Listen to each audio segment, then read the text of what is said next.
संभाजीनगरमध्ये बेकायदा गर्भलिंग निदानाच्या सर्वात मोठ्या रॅकेटचा पर्दाफाश। शेकडो गर्भपात झाल्याचा आरोप। डॉक्टरसह 10 जणांना अटक।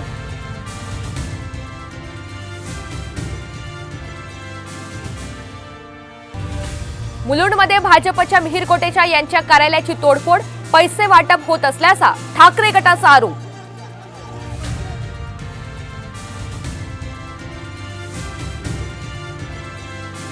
मोदींच्या रोड शो साठी मुंबई महापालिकेने 3,56,00,000 रुपये दिले।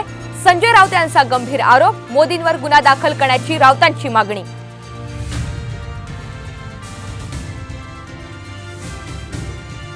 लोकसभा निवडणुकीच्या 5व्या टप्प्याच्या प्रचारातोफा आज थंडावणार। शेवटच्या दिवशी प्रचारासाठी तळपत्या उन्हात नेते गाळणार घाम।